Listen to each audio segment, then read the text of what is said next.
Government comes in and says, I'm going to make it easier for you, but I'm going to need certain requirements of you. I'm going to need you to have a digital ID. That digital ID will be attached to a social credit score. And we're going to give you universal basic income. You no longer have to worry about food or shelter. You'll be taken care of, and now you can pursue your dreams. Is this the mark of the beast you're speaking of, sir? I think it is. Yeah, I would agree with that. The only thing is, doesn't Joe realize it's Elon Musk who's the one pushing for it?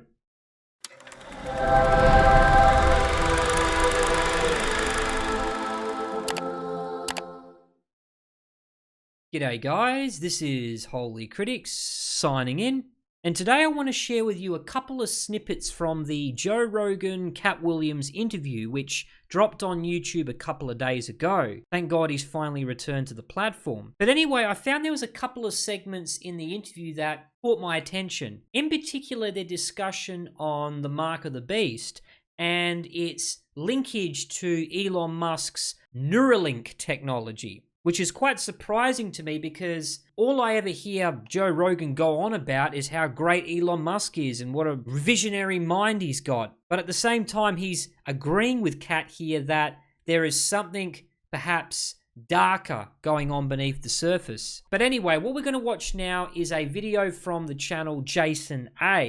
And if you don't know about this guy, I highly recommend you visit his channel. The link's in the description. But he does a really good job connecting the events that are happening in the world today with biblical prophecies. And I really think you're going to find this one enlightening to watch. So let's get stuck into it.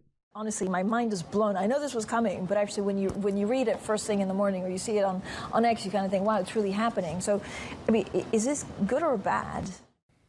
Because no one wants to believe that there's a Satan, that there's a devil. You believe in astronauts, though, right? Yeah. Okay. What? But people have always said there is.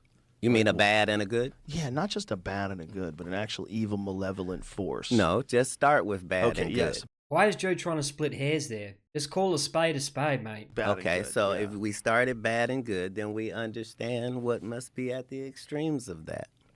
Right. Nobody's telling a different story. And then there's the concept of actual entities. Yes. Actual demonic entities that do exist. Well, I'm saying your DNA is either fused or it's not. That's an interesting way to put it. Like as in, some people are born good and others born evil? Law by design? Something like that, maybe? If it is, it requires a fuser. Finally tonight here, looking to the stars. Tonight, the extraordinary new images from space. 19 spiral galaxies near the Milky Way. The clearest view ever observed beyond our own galaxy. 2023 was an amazing year for incredible images from the James Webb Space Telescope, as you can see right there. In less than 2 years since launching, the James Webb Space Telescope has changed the way we understand the universe. Just look at that image and tell me there's no God. But if you were talking about a creation story, you would say in the beginning there was light. Because there was. It was an enormous amount of light. It created the entire universe.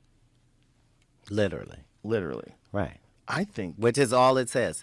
And here's, like, whatever they say that hell or Hades is in any of these religions worldwide, it is the perfect description for what a black hole is in real life.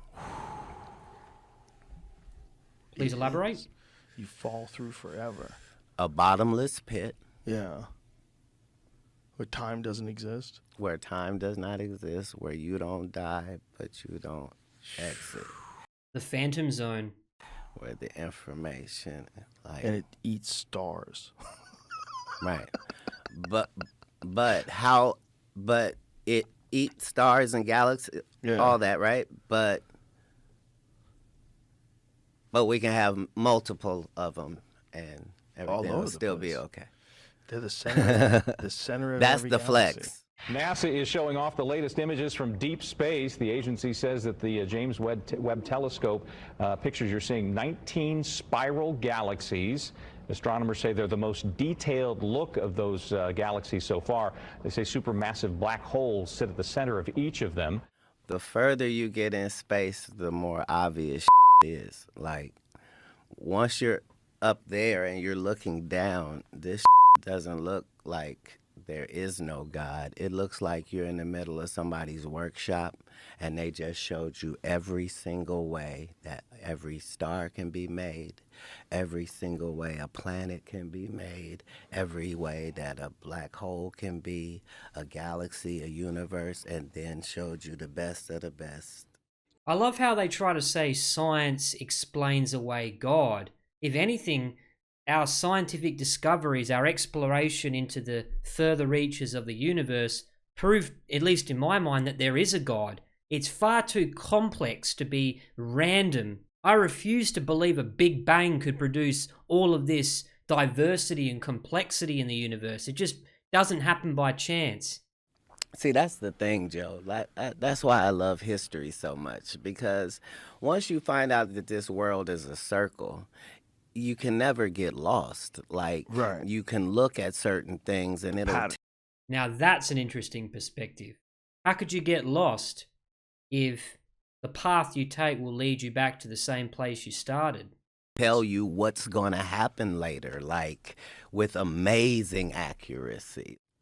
I always wonder whether or not all the stories in the Bible, it's just where we are experiencing it. This is why AI exists. You know, if you're your personal AI, you store your information, you make moves based upon what you've learned. So it's not a difficult process. All through history, they had these oracles and these heads and that gave answers. Right. And this is where that whole occult conversation intersects, is because at the end of the day, information is information, and the universe is built on a yin-yang thing that applies to everybody. And we're slowly getting connected to that oracle, slowly getting sucked into that black hole. The tech billionaire Elon Musk is saying his Neuralink company has successfully implanted one of its wireless brain chips in a human. Elon Musk's brain science company has implanted a device into a human for the first time. Several rival companies have already implanted. And of course, it'll all seem miraculous at the start. You know, people who are blind will be able to see. People who, you know, are disabled, quadriplegics, will be able to walk again. So Elon Musk will sell the technology as some benefit to society. But of course, you and I both know it's not going to stop there. What are known as brain-computer interface systems in humans after tests were carried out initially on monkeys. Mr. Musk says the product has been given the name telepathy. Speaking about oracles, And the plan is for it to enable control of a phone, computer, or almost any linked device just by thinking about them. It has the effect that wirelessly it can send a signal to an app that can interpret a person's intentions. It sounds very futuristic. so now it's going to be normal to hear voices in your head. Which is extremely valuable. So they're giving you something. You can now use Google, but now they have all your data, and they're just a big net that mines data. And because of that, they become one of the most powerful entities that's ever existed on Earth. The FDA approved Neuralink for human tests last May after years of testing on animals. Here's one electrode on one thread that when we stimulate causes a flexion movement of the leg. The company demonstrated the ability of its implants to stimulate movement. As you can see, Pager is amazingly good at mind pong. I guess Elon missed that old classic called Planet of the Apes. Allowing a monkey to play a video game. And what better reward for a monkey than a banana?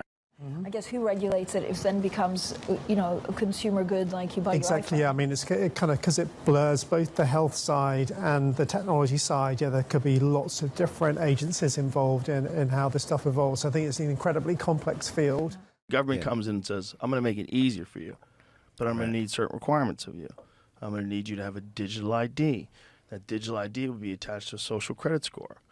And we're going to give you universal basic income. You no longer have to worry about food or shelter. You'll be taken care of, and now you can pursue your dreams. Well, you know what they say about believing things that are too good to be true? Is this the mark of the beast you're speaking of, sir? I think it is. Right. Look, That's the whole thing. Is it's never been difficult at any point in history. Like we got a dude right now that's telling you front and center that I put a computer in somebody's head, guys. I think he's referring to Elon Musk. Shh. Imagine the joy of connecting with your loved ones, browsing the web, or even playing games using only your thoughts. That sounds like a nightmare to me. Have worked on similar ideas for brain-computer interfaces, but for many, a microchip in the brain feels like something out of a movie.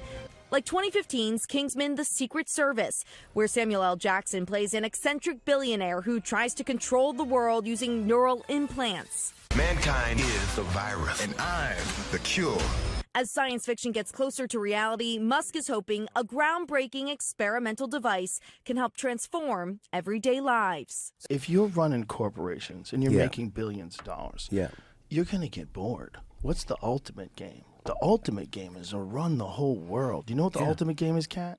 And the list is now getting longer, as every Chinese citizen is being assigned a social credit score, a fluctuating rating based on a range of behaviors. In several big cities in China, including here in Shanghai, the government is even tracking jaywalkers. Cameras record them going through intersections, zero in on their face, and then publicly shame them on nearby video screens. It's only a matter of time before our own governments adopt this Big Brother control system.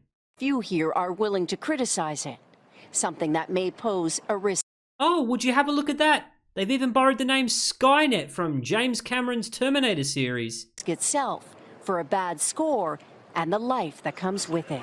Like the mark of the beast thing that we were talking about earlier. If that is not, I think if you had to tell a story for so many years, before anybody ever even figured out how to write it down, and you're telling a story about a civilization that allowed people to put brain implants in them. And then all of a sudden the brain implants were hijacked by machines and people became just meat zombies controlled by corporations. That would be the mark of the beast. That would be a demonic thing. If a demon tricked human beings into wearing a hat that turned you into a zombie, that demon would be like a famous character in books and folklore. But that demon exists and it's just technology. It just shows itself through this desire for the newest, latest innovations that are going to constantly fuel it becoming more and more powerful until one day it tricks you into letting it into its head, like a vampire. I think he's absolutely nailed that.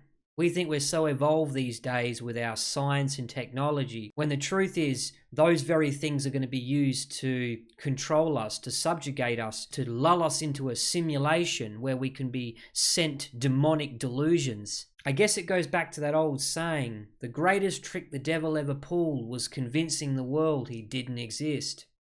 All right then, but how does Elon Musk factor into all this? He's obviously not the devil, he's probably not the Antichrist, but he's bringing in a technology which could form the basis of the mark of the beast. So now I'm going to share with you a witness testimony. A woman by the name of Shalom Girl, you can find her on YouTube. She has shared her account of working as a nanny when Elon Musk was a young boy in San Francisco.